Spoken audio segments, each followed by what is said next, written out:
Hybridization and sigma and pi bonds are sometimes a little bit more of a confusing part of understanding Lewis structures and covalent bonding, but luckily we don't have to go into all the implications and depth of what they mean. We just need to be able to recognize them, tying them to Lewis structures. So very often you would be given the Lewis structures you're asked about if it's more complex, because hybridization doesn't have as many practical applications, especially sigma and pi bonding for really small kind of simple molecules, even though we can apply it to both of them. So here, when looking at C2H6, it ends up as all single bonds.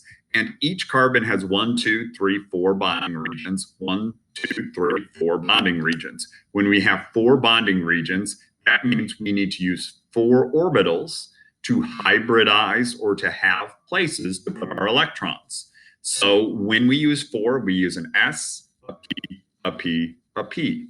sp3 is where that name comes from. So we have sp3 hybridization around both carbons. Because all of our bonds are single bonds, all of them are considered sigma.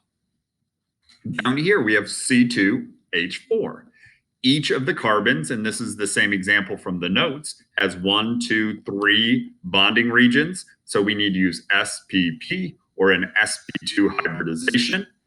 And that's the same for both of them. The sigma bonds are the 1, 2, 3, 4 single bonds, and also the first part of our double. The pi bond is the second part of the double.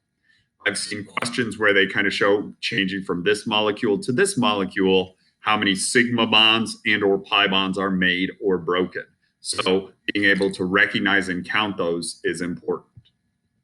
Right here, we have C2H2Cl2.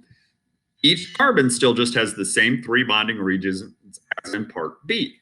Whether it's carbon or hydrogen, and no matter what it's kind of bonded to, it's still just 3 places. And once again, we have 5 sigma bonds for the same reasons. The 1, 2, 3, 4 single, the first part of the double, and then the second part of the double becomes the pi bond. This molecule has the possibility of isomers, meaning that if I put my chlorines in different places, would they stay in those places? And that's only happens when you have double or triple bonds and I can't spin or twist that bond. Here, if I had, and we'll see it down here, but if I had a chlorine and a chlorine, those chlorines could spin around and the location relative to one another would not be fixed. So we won't get into a lot of isomerism, but there is an idea here that these two molecules are subtly different. They have a little bit difference in terms of their properties and polarities. So understanding that pi bonding can lead to that. And we can also make connections with entropy and thermodynamics on that as well. But just the basics really that we can make different versions that stay different.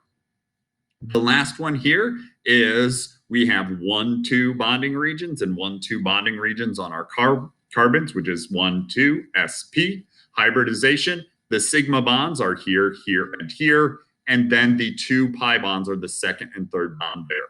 There's no isomerism in this or in this because whether that spins or not, and in each case it can't spin, it's not changing where atoms are relative to one another.